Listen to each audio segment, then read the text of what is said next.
What's up, David? Hey, what's going on, man? I love the Spider-Man shirt. Yes. I already know we're gonna get along.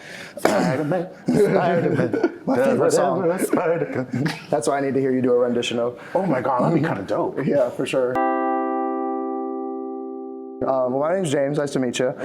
So I'm very excited to talk to you. I've listened to a lot of your music, and I really like it. First question that I like to ask, just when I'm talking with most artists, is like, how did you get into music? Like, was that from a young age, older age, or how'd you get into it? So I started music at a very young age. I started singing at the age of 2. Born and raised in the church. I was on choirs, praise teams. The very first song I actually learned to sing was a Whitney Houston song. It was "I Will Always Love You," way back in the day. Yeah, you imagine like a 3-year-old singing that. I was about to say you're belting Whitney Houston at 2 years old. I don't think I could do it now, but you know what? I might be able to wing that, with a low register. I'd love to try to sing that one. That one's a fun one. It is a fun one. It's just hard. It's a lot of breath control. Yeah. I started singing at a young age, but somewhere in between middle school, high school, I kind of stopped. And it wasn't until I got towards the end of high school into college where I made that decision, like, I really want to do this professionally. And I didn't really take that seriously until I turned 25. So now we're 5 years in, and it's been great. We just got back from Europe and doing a show out there, and we're about to go to Japan for Christmas. Wow. And I feel like this is the right path. Yeah, absolutely. So with you doing, because I've known a few people who kind of got their entry into music through the church or just through, gospel in general. Was it like when you were, like, I know you took that little bit of break, but was there always like the secular music part of you? Because I've had friends that had to hide that from their parents sometimes and stuff like that. Yeah, it was a little bit of a hiding of the secular part, because I think for me, I wasn't really confident in myself to feel like, man, I don't feel like I'm skinny enough, or I don't feel like I'm pretty enough. Maybe if I lost a little bit of weight, someone might take me seriously. And it wasn't until, I made a decision, like, if I'm gonna do this, I'm gonna do this for me. Yeah. And I'm gonna do the stuff that I wanna do that's authentic to me. So we said, we're not doing gospel, we're doing pop music, we're doing house music. And I feel like that decision was, like, honestly the best for me, because I have made some of the most honest to God best work I've ever done in that part of my life. Yeah, that's honestly beautiful. I love that. So was that decision that you're talking about, like that moment for you, did that come like after this like hiatus somewhat, and like you just finding yourself back to it because you were really passionate, or what ended up happening? Well, what happened was that my sister passed away. Sorry to hear that. Yes, she passed away in 2016. I was in my very, very first grad school, Savannah College of Art and Design. Oh, wow. Yeah. I was doing performing arts at the time.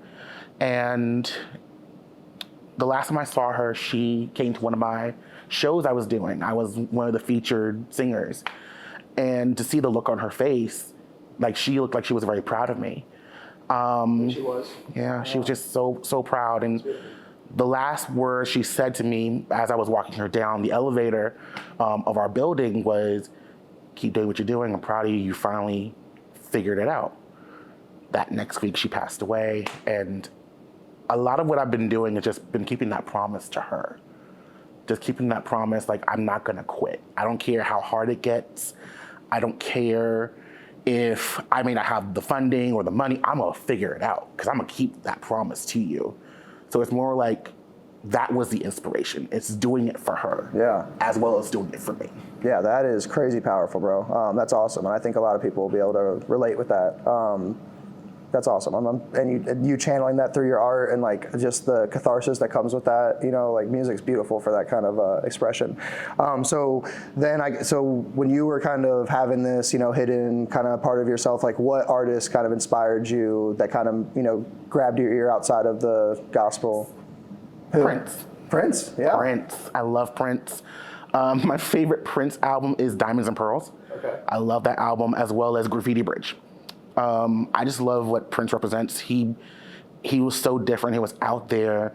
He had his own style, his own swag. He didn't care what the industry told him he had to be. Yeah. And that just drew me to him. It's like, I love those kind of artists. It's the same with Dawn Richard. I love her. Like, she's a black woman doing electronic music, which was unheard of when she first came out. But it was just like, that drew me to her. I love when you have these artists who just break out of the mold. Yeah. They're not in these boxes that people put them in. And that's kind of where my stance is. I don't want to be put in a specific box. I don't want to be put in any box. I want to occupy any space that I feel like occupying. Yeah, I like the commitment to just that honesty within yourself. And I think that creates beautiful music, and that makes sense with Prince. So I probably know the answer to this question, but Prince or Michael Jackson? Both. You're like, can't choose. Well, honestly, it's gonna be controversial. Yeah. I'm not a Michael Jackson fan. I'm a fan of his sister. Okay. Janet Jackson. Not a fan, meaning like he's trash, or like he just No, he's not trash. Yeah. No. Michael Jackson has broken so many barriers, so many glass ceilings, but I didn't resonate with his music. But with Janet, I resonated so heavy to her music. Like That's the Way Love Goes. What About, like that whole Velvet Rope album was basically like the soundtrack to my life at a certain point. Oh, that's awesome. Because I was going through a lot of things. I was going through depression. I was going through, suicidal thoughts, and that kind of brought me out of it.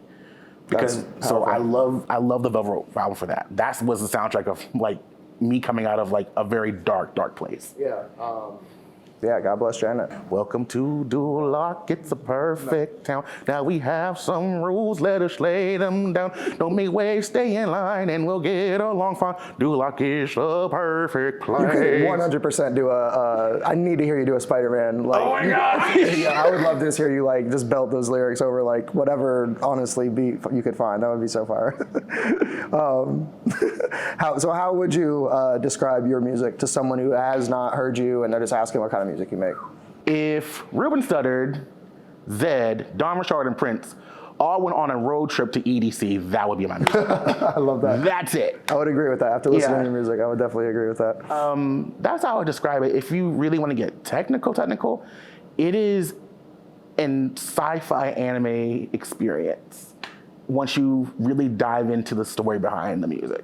Yeah, I was impressed with, I think I was following the narrative on the Electric Kingdom album, like just like following the theming of it was really cool. That's just something I like in music, is when there's narrative. So that was really awesome. What's the process like for you creating a song? Like, does it come to you all at once? Like, do you write your lyrics at once, or is it kind of like you can mold on an idea for a month or weeks? It depends. Some days it'll be like instantaneous. Like I'll be sitting in the car and I'll hear something. I get my phone like da da da da da, and just start singing. And just typing on my message app. And then sometimes it does take me a month, 2 months, sometimes even a year. Like I had a song that I had just sat on for 2 years and I never finished it, and because it was really, really emotional. But it just depends. Yeah. My writing just comes from living life and having those personal experiences.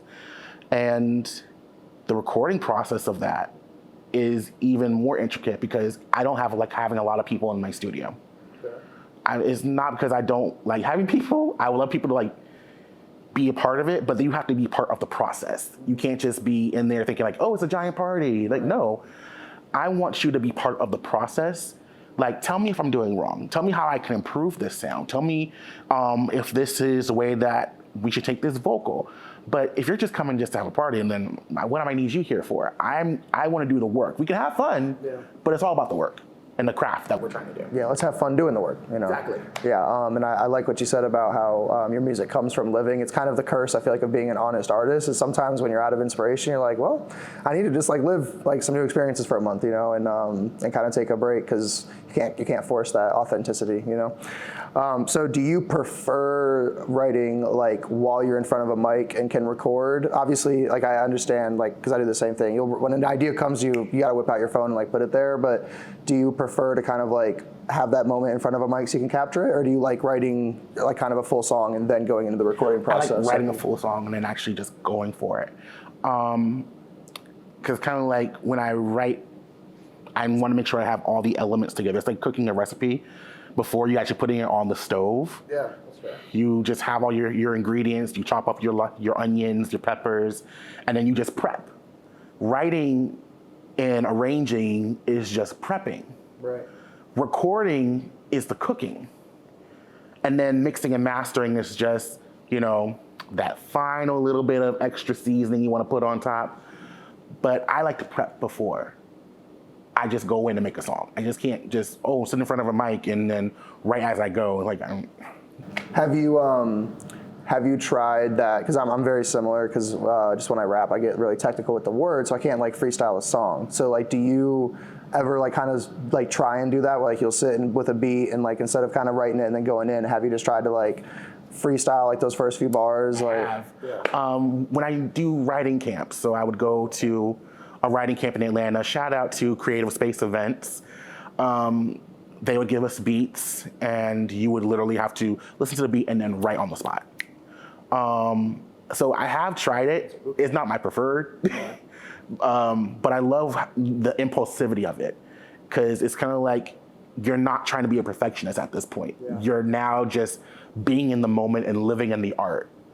And that's something that I appreciate, because I'm still learning how to be in the moment. I'm still learning not to be a perfectionist Virgo. I'm still learning.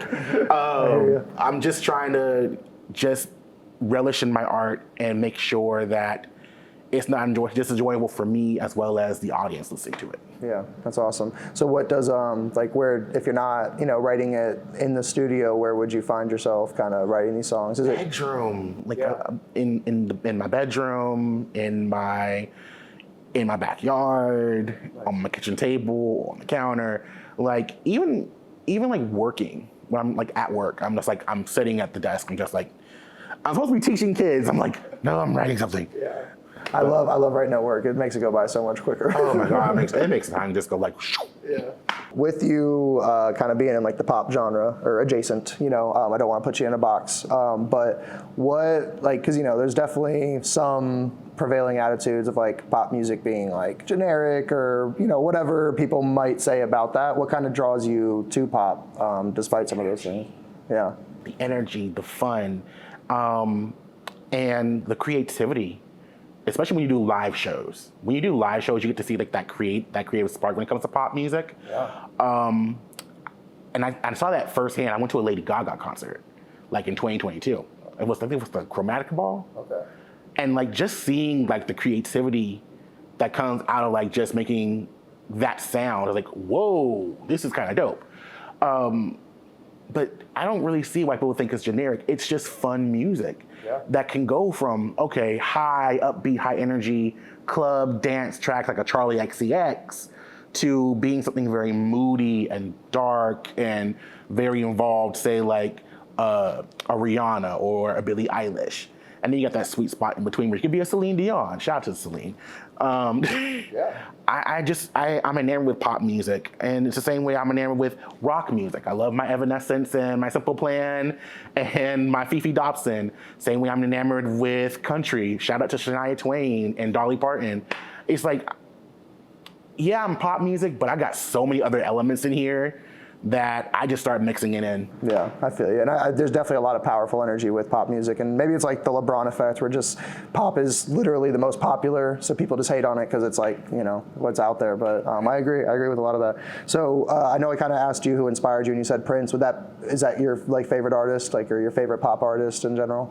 One of them. He's one of my favorite. I really cannot tell you there's a number one. There's so many artists. Could you make a top 3 or a top 5?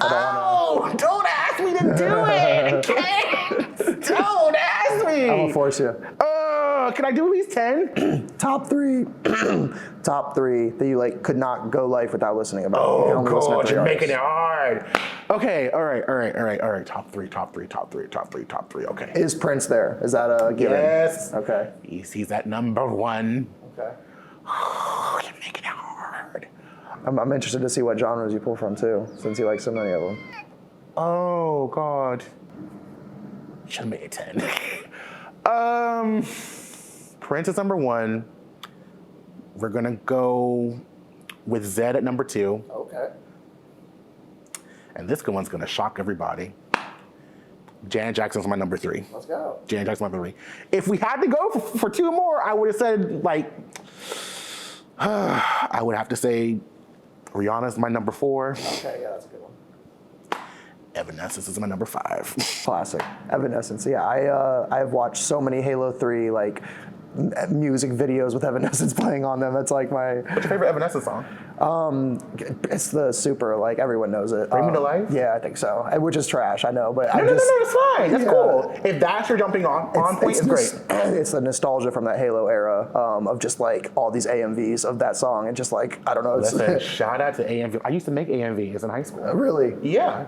I used to do awesome. like Kingdom Hearts AMVs. I'm a big Kingdom Hearts fan. Cool. I am actually really interested in your the EDM aspect of the music. So, one, do you have any part in the musical production, or do you collaborate with other I do the people? arrangements. So I do the vocal arrangements, sound arrangement a little bit. I don't produce. I'm learning. Yeah. I'm learning to produce. I'm actually thinking about building like a small mini studio in my house so I can actually really learn, especially after I graduate. That's something I want to learn how to do for myself, is produce my own tracks, to DJ and actually kind of make the sounds that cater to me. Yeah. That might take some time, but Definitely. it's worth it. And EDM is definitely not the easiest genre to It's learn. not easy, but you know what? It's so much fun. And one of my biggest dreams is I want to perform as like a singer and as like a producer at EDC or at Ultra. Like I want to do that. It's an awesome dream. That'd be really cool. I think, is there any artists that you like that already do that? Like, does Zed do any of his vocals, or? Yeah, so Zed is actually a multi-musician. Like, we call him virtuoso, yeah. Okay, yeah. So he does drums, piano, guitar. So a lot of he self-produces himself. Same thing with David Guetta. David Guetta does piano and guitar. Yeah, my buddy's a big David Guetta fan. Yeah. So I kind of lean towards those guys.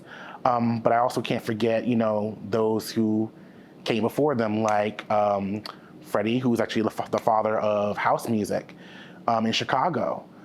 Black man, a black gay man from Chicago who really founded that. Oh my gosh, who's that? Who actually founded the house sound, and Lion Babe. So, and you're teaching me here. So, this Freddie guy, you said he created kind of like house music? When did house music get created? How long ago was that? House music was created way back in the day. So like probably between the 1970s and 1990s in the underground clubs of Chicago, New York. It's a lot sooner than I would have thought. It's a lot sooner. And it was predominantly black and queer. So when you got like stuff like Beyonce's Renaissance, she's really pulling from that sound. And you had artists back in the day like Snap, Martha Walsh, who was originally from the Weather Girls, it's raining men. She's called the mother of house music. You have Sonique, you have there's so many different names, but they're predominantly from Black and brown and Latino people. And then as soon as we thought the genre was played out, then we start saying, oh, we're seeing European people take over the house and EDM scene. We started seeing people like Daft Punk or people like DJ Scribble or DJ Sammy, Zed, David Guetta, Above and Beyond, Afrojack.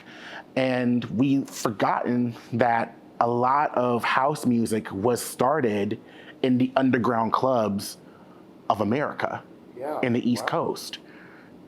Like, without house and EDM, you wouldn't have things like the ballroom scene or voguing or things like that nature. That's really interesting. I appreciate you deep diving on that. How did you go from gospel to like house music? Like, Racing on it. Like you hear songs like "Baby, it's all that I want." Where you're lying here in my arms, I'm finding it hard to believe we're never. You like those kind of songs. Like, was it just the radio, catching on the radio, or catching just on the radio? Whenever my family would go on cruise ships, cruise ships are predominantly European sounds, music. So whenever we were in like the teen club, we would hear like those kind of songs. What is this? This is heavenly. Yeah, my soul is changing. I feel like my destiny is being created. Exactly.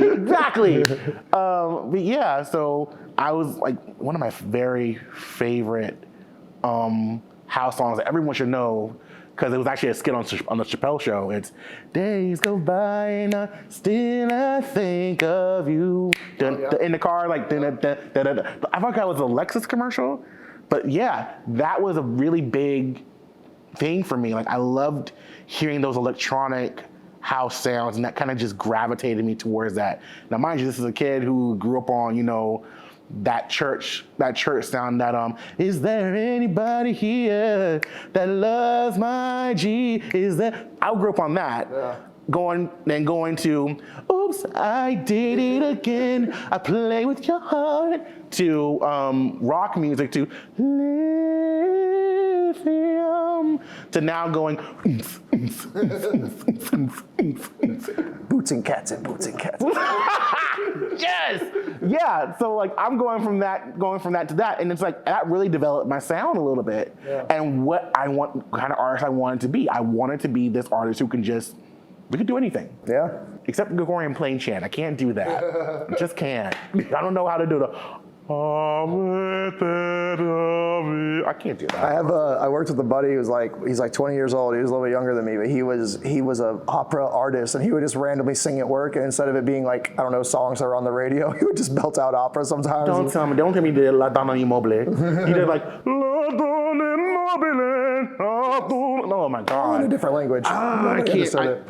My mother always likes me to sing the song called "The Prayer" with it's Celine Dion and Andre Boricelli, and she's like, "Do it in a time." I'm like, "Ma'am, I learned that as a kid. I probably don't remember it." It's like, "Do it anyway." So I'm like, I'm fudging the Italian. I'm like, "L'amore studia," like, dude. But I love opera. Now, Gregorian plain chant, forget it. I'm not summoning any demons. Forget it. Yeah. Oh, so you said the EDC, like that would be like performing there would be one of your dreams. What do you frequent festivals, like EDM festivals? Well, yeah. So I usually do like local EDM festivals. Oh, okay. So I know there's one here in Columbia that happens every year. Wow. Then you have Breakaway in Charlotte, which I go to like on and off year.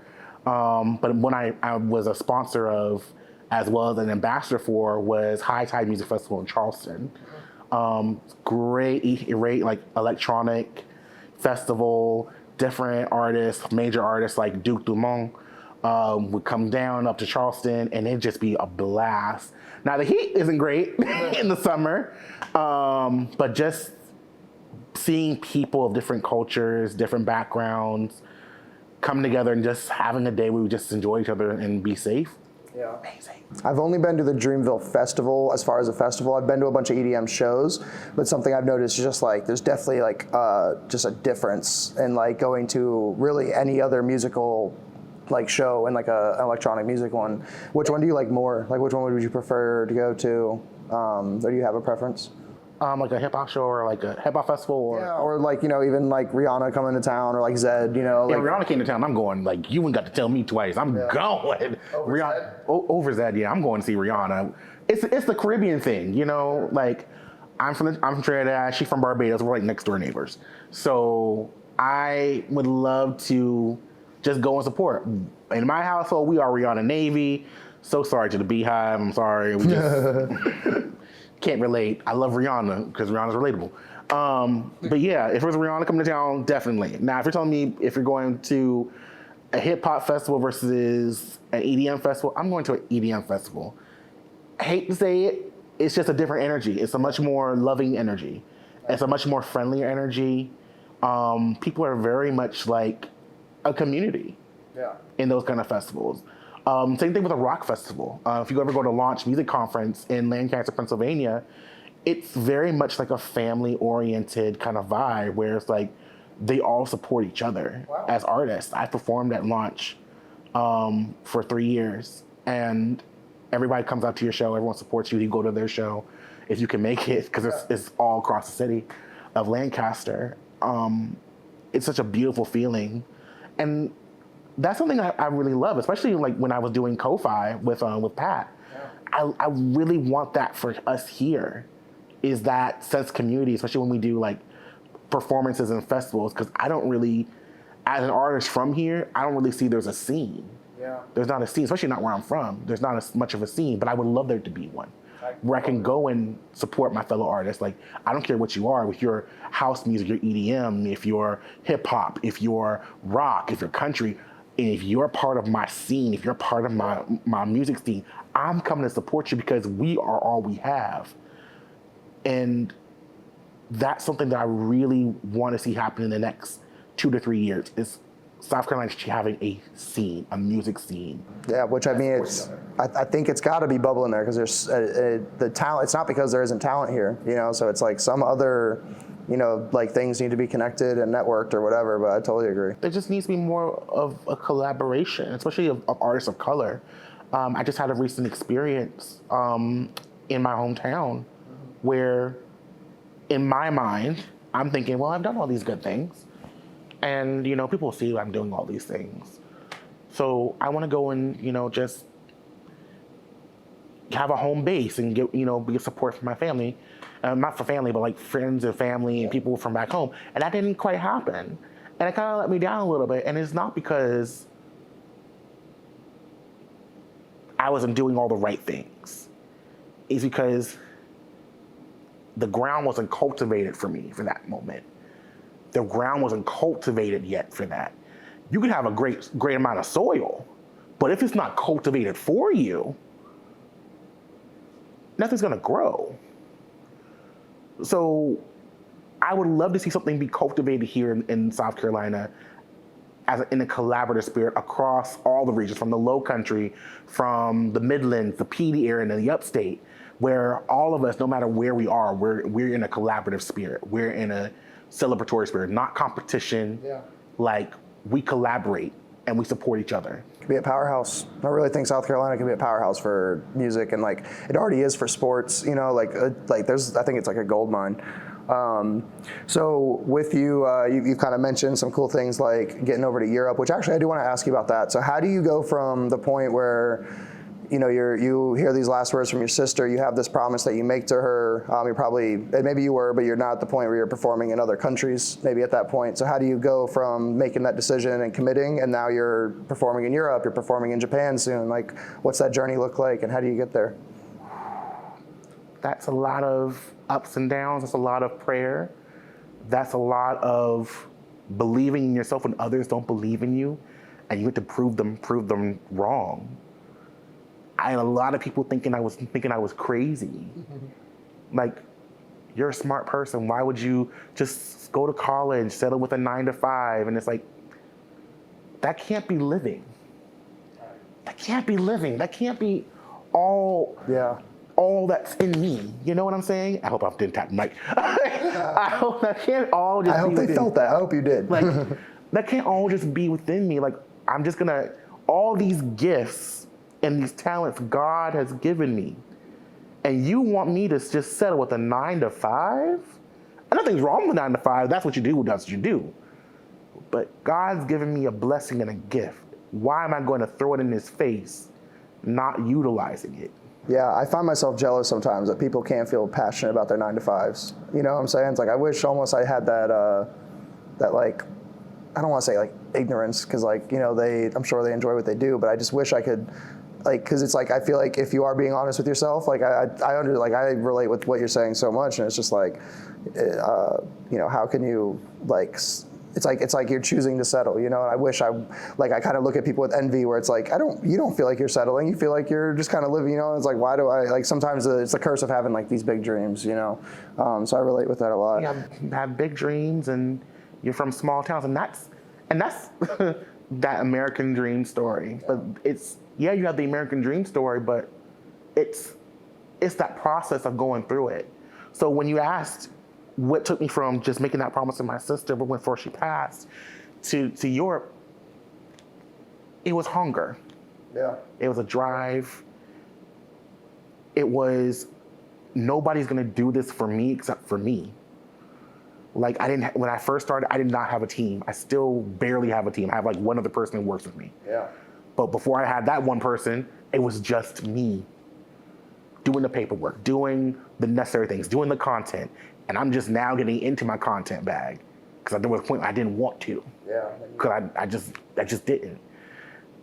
And the more we walked into that and we said, yes, and we're going to keep doing it, we're going to keep going. No matter how tough it got, that's what took me to Europe. Yeah. That's what made them say, yes, we want you. We want you to fly from South Carolina to Amsterdam, to Rotterdam, perform for a crowd of people who may never even heard of you, may never even see you again. But you're gonna rock that stage. I appreciate the journey.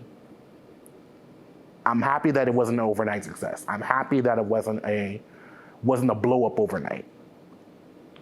I'm happy for that because I would have missed out on some important lessons and some important skill sets that I needed. I would have missed out on having a tough skin.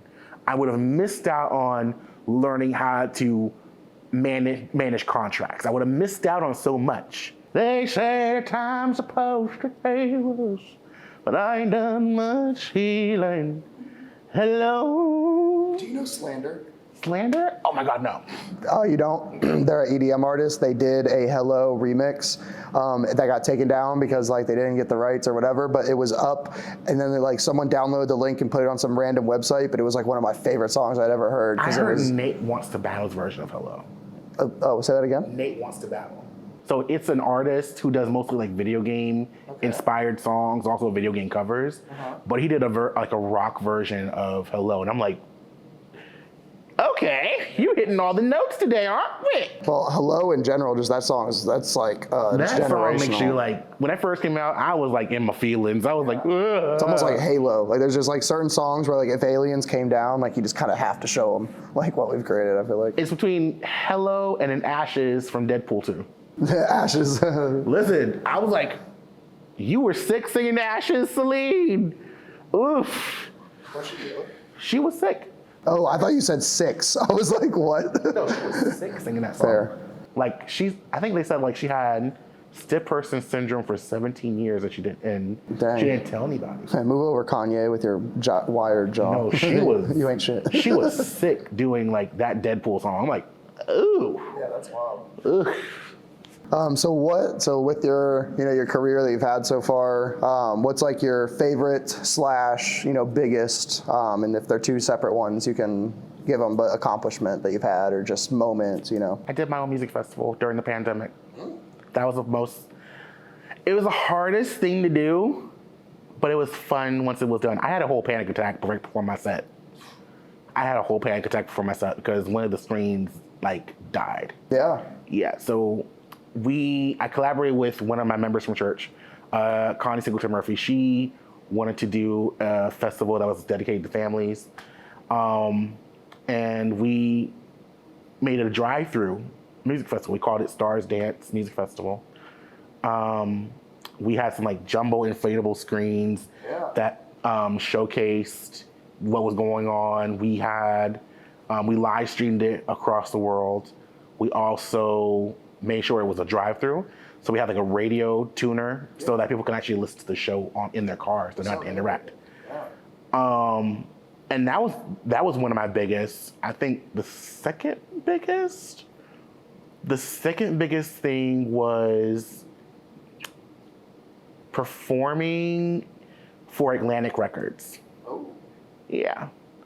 I didn't get signed, y'all. Yeah. I didn't get signed. You still had that opportunity? I still had the opportunity to Was sing. it in a smaller room? Was it on a stage? It was in a smaller room. It was like in a private room. Yeah. And it was from, I think, Sean Barron. He was the former VP of A&R for Atlantic at the time.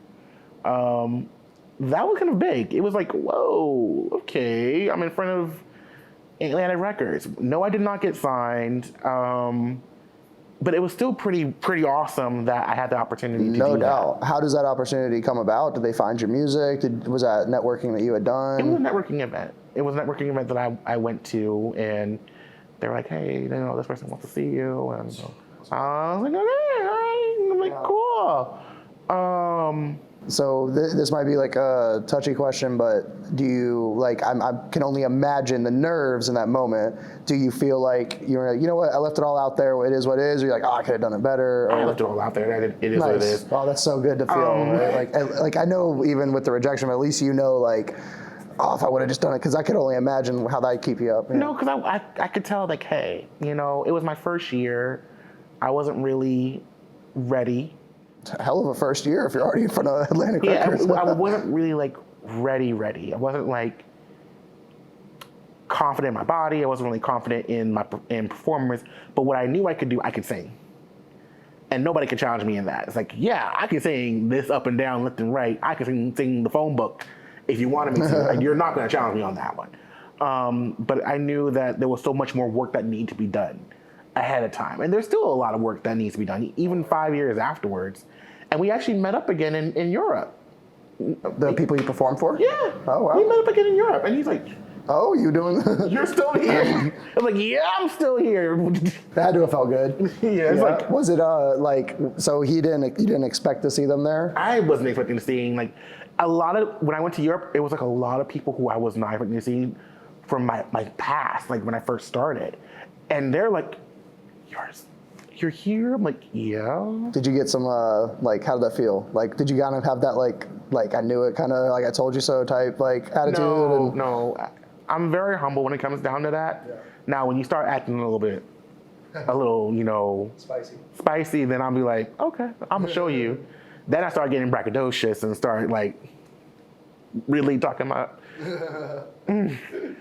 But no, I'm really humble about that. I don't really go and say, I told you I was gonna stick around. I told you I was gonna. No, I'm not gonna do that. I'm like, hey, what's going on? Because I want to build a relationship with people. I want to be friends. Don't want to burn the bridge. Yeah, I want friends. I don't want like just, oh, I just want you because you have success. No, I want to be your friend, and actually build a relationship with you. That, hey, if you need me for something, I'm here. If you want me to be on your team, I'm here. Yeah. And likewise, if I need you something, hey, you're here. I want to build a relationship because this is a relationship business. Yeah. And like, people come in this and just try to fake it. I don't want to fake it with you. I want you to be real. Yeah, I definitely agree. It's kind of hard to toe that line, especially when artists are, you know, using more of a persona or just not being a genuine, like there's genuine self in their artist. It's like, how do you like then have a relationship with the person in a genuine way? Kind of, you know, it's hard to kind of separate it. What's your favorite song you've made? And like, I know sometimes it can just be the most recent one, but now you want me to pick a favorite child. Yeah. You want me to pick a favorite, or maybe child. Like the moment, like just you know, like a song where you felt like something clicked, or like what's one that just means like a lot to you, you know, above some others? Because I know it's really hard to choose. I would have to say, When I Fall. Yeah. When I Fall would be like the one where it's like, oh, yeah. How long ago was that? That's the one I was listening to like all the way here. I had that on repeat. That was so Thank good. you. Yeah. When I Fall we released it the day before lockdown. Oh, wow. The day before lockdown. Yeah.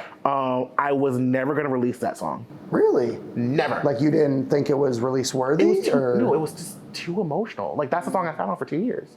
Gotcha. I sat on that song for 2 years. I did not think I could sing it. I didn't think I could sing it. Because you think because you had so much love for the song, like, and that perfectionist kind of came through. Well, that was about my suicide. That song was literally about my suicide. That was literally about that moment sitting in my kitchen with a knife and wanting to unalive myself. And if it wasn't for my sister, Lucinda, my first sister, who I don't know how she did it, dealing with MS, with her hands like being like this, unlocked the door because I locked her in her room. Little Mix. Thank you for making me not so sad. I was about to say, that was a perfect. That was perfect. This is gonna sound so toxic, but I'm trying to segue back into this. So you're there with the knife. The door's locked. What happened next? Sounds like a game of Clue, isn't it? So back on the line here. So, are we ready to go? Yeah, he said we're rolling. But so your sister was there in that moment and ended up coming through? She was in her room. I locked her in her room. It was 2007. I was 17 years old. I had a really bad experience at school.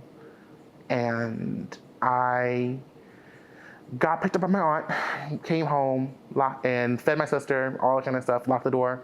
And I just won, and I was about to end it. And it wasn't until, I don't know how she did it, she unlocked the door. And she just came out. And now that I think about it, I told a story. You asked me what my favorite pop song was. It's Beautiful by Christina Aguilera. It's Beautiful by Christina Aguilera because that song was playing that same day on the radio because I turned it all the way up and I didn't want anybody to hear me scream. And I think that's why When I Fall was very, very hard to sing. I still don't even sing it now to begin with. It's very hard to sing because I get really emotional about it. And on the same factor, it's also my testimony. Electric Kingdom as a whole is my therapy. I see Electric Kingdom as a safe space for people like me, Black men, who are not in these conversations of mental health. That's what Electric Kingdom is for me. It's a safe space. Like, I'm going to pour out everything that I've held on to from childhood and teenage life and my early 20s. Like, I'm gonna let that go in my music. And I feel like I've done that. And I felt like now I can close the chapter. I can close the book on it, close those gates of Electric Kingdom, and walk away knowing that I create a safe space for people to feel how they feel and let it go. Yeah, that's incredibly beautiful. So it's just, I don't know, it's just wild hearing you kind of tell your stories and just like how impactful it seems that music has been just on like your growth as like a person, you know, like outside of it just being like your hobby and your dream, like the literal impact it's had on you to be able to, you know, believe in self-actualizing yourself and like knowing that there's more for you because you have this belief in yourself. And then, yeah, that's all incredibly amazing. If we can, just that moment where your sister does like join you in the kitchen, was it just her presence? Was it something she said, or what kind of clicked for you to? She just said, "What are you doing?" And it's just like, I just broke down. I was like, I was just tired. I was just really tired. I was feeling at the time like I was unwanted. I was not, you know, beautiful. I felt like people would have been better off without me, which again is a big fat lie. Sure. But in those moments when you're growing and you're just trying to figure things out, sometimes you can feel like that. And I felt like the last time when I made the attempt, and I think nobody knows this part of the story. I think they only know the first chapter. I think the last time I've actually made an attempt was I was 19, and I was at Benedict College, and I was at the parking garage, and I was about to just jump, but it wasn't until I saw the lights of the city of Columbia. And I just looked around. It was like, what am I doing? Why am I beating myself? This world is so big and this vast. It has its ugly moments and it has ugly sides, but it doesn't mean I let the ugly sides affect me. It doesn't mean that I let people's cruelty affect me. I'm gonna choose to find happy. I'm gonna choose to find peace. I'm gonna choose to find the color. And even if there is no color, I'm gonna get a crayon and just start coloring. Yeah, that's beautiful. Because I'm gonna make myself happy. I'm gonna make myself find some peace and some joy.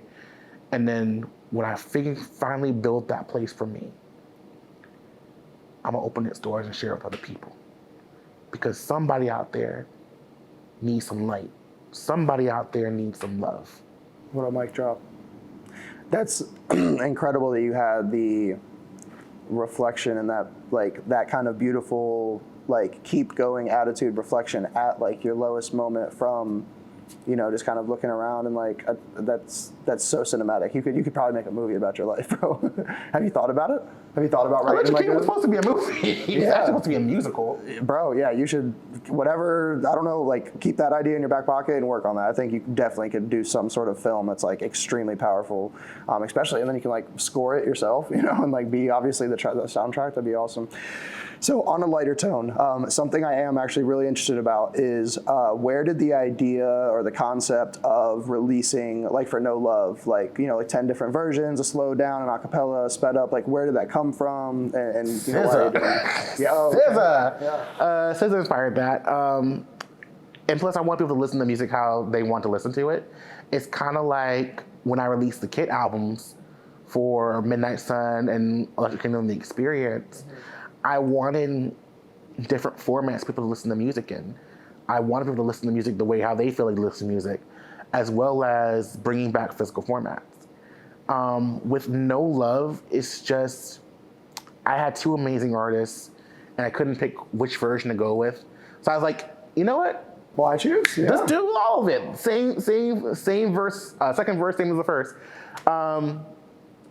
Shout out to Dude's Fantastic, an amazing artist from Edmonton, Canada. We met 5 years ago, and you know we were supposed to do something years back, and it wasn't until No Love that we actually finally had to do something. And also shout out to a brand new artist out of Charleston by way of Atlanta, Crispy. Crispy, yeah. Yeah, he this is his very first track he's ever done. Really? He's never done any music. This is his very first track that he's ever done. Talk about opening the door. You know? Exactly. I've always liked collaborating with artists, especially those who are just brand new, just so like, they can get their feet wet and say, all right, here's your first thing. It's kind of like doing modeling. Like you get your first test photo shoot, and it's like, all right, let's do some photos, do some concepts, so you can create your book. So this is Crispy's first, and I'm very proud of him. I'm proud that, you know, he finally has a single out. That's awesome. That's Crispy was because I had listened to the first few versions, and then I was like, you know, listening to, because I noticed it was kind of like, okay, another sped up, slowed down. So I was like, what's the difference? And I was like, oh, the second verse, and then that verse blew me away, and it's now blowing me away that you're saying that was like one of the first things that he made. First one. Yeah. And people didn't, and like I can only tell you that people wanted me to remove him. Really? They want me to remove him. They're like, oh, this doesn't sound great. I'm like, it's his first go around. Give him a shot. Yeah, I thought it was pretty good too. Like not knowing any of that. Like, and recording it, that was his first time in a professional studio. Yeah, he has huge potential if that's, you know, his first experience. Was he a friend of yours? You just find him? If I told you what he was, I was like, oh, nepotism. Oh, okay. Nepotism. But he's family. Oh, well, yeah. He's family, and I have a lot of. And they're telling you to take him off. You're like, it's my fam, bro. Yeah. Listen, I would have said yes, but I felt like, no, he has potential. Let's go for it. Yeah. And I'm sure that's something, you know, like at the end of the day, like you had other versions of the song anyway. They're all out, and I think being able to look back on that, you know, that's really powerful. I think that's really cool that you were able to share that with them. So what, like speaking of a newer artist, you know, what would you tell someone that's starting out, or maybe even like a younger version of yourself, like now with your experience and what you've been through? To answer both of those. Yeah. So let's start with the newer artists. To every new artist who is out here, study what you need to study. Study the business. Just like me, I was enamored with the creative aspect of it. But we all know that this is called a music industry. We have to study the business. Business sucks. Hate to say it. I hate doing business myself, but it's something I gotta do. Another thing is, Learn, if you want to be on top, learn from the top. Learn from the best. Don't just look at who's hot right now. Go back. Who was hot 10 years ago? Who was hot 15 years ago? Who was hot 20, 30, 40 years ago? And study them. Study how they perform. Study what they did. Study anything that can apply to your right now. And then once you feel like you've got enough, take all those ingredients and build. Build, build, build, build, build. Be consistent. Show up. If someone asks you, hey, we want you to come do something, show up. 80% is showing up. And showing up early, not on time, early, because to be early is to be on time. To be on time is to be late. And to be late, you shouldn't have shown up at all. And the most important thing is believing and not giving up. There's going to be stumbles, there's going to be obstacles, there's going to be moments where life be life in. But it's how you overcome. It's how you overcome that's going to tell the tale. So many artists you're going to see fall by the wayside and quit. Some people might not even drop their first track. But you don't let that deter you. You keep going, no matter what. If there's something that you want to do and that you're really passionate about, you're passionate about music, you keep going. You keep your head looking focused, head on a swivel, looking around you. Stay in your lane and go. Don't worry. Don't worry about who don't like you. They'll see. They'll see. I feel like I could run through a brick wall right now, man. So what would you tell yourself then, if it wasn't just a new artist? What's, some advice you give a younger you? Maybe even like, that 17-year-old version. 6-year-old, 10-year-old, 12-year-old, and 17-year-old David. It gets better. It gets better. A lot better. We out in Amsterdam, baby. Don't let the situations of your right now break you. Don't let people and their words hurt you and break your spirit. You're gonna cry tears. You're gonna feel stings. You're gonna feel blow after blow after blow. But it gets better. It gets better. It just gets better, and it's gonna keep getting better the older that we get. That's so beautiful. And honestly, I can't wait to go back to listen to that album now, just with some new context, because I already really liked it. But I guess I definitely want to kind of give you some time. I'm excited to hear, but I'm sure a lot of people are. But what's kind of next? What should people look out for? What do you kind of see just in the near future, long-term goals? I know we want to get to EDC, one day. But what's kind of going on in here? Okay, I think I can say these. Electric Kingdom, the complete album, will be coming out October 2024. So it's every song in its right order, how you're supposed to listen to it. I know people are in a Pink Panthers era, like, oh, I want to listen to it. I made songs specifically how I made them, and I'm going to put them in the right order. Yeah. So you can get the full experience. And Project 2 is in the works right now, and it does have a name. It's titled Fun. Fun? Yeah, so we're calling it Fun. If Electric Kingdom is the night, Fun is the day. And similarly how there's a lot of world building in Electric Kingdom, I would like people to think of Fun as a theme park. And I can't tell you much more than that. Yeah. So my one question, and you don't have to answer it, but so it's narrative driven or has narrative elements? It's not really narrative. Okay. It's more an experience. Yeah. It's more of an experience. That's awesome. Well, I definitely can't wait. And I know I have more than enjoyed this talk, David. I would love to shake your hand. You're a beautiful man. You're a beautiful soul. You're a beautiful artist, and I've enjoyed this conversation so much. Well, thank you for having me. Thank you for, speaking with me. I really appreciate it. Absolutely.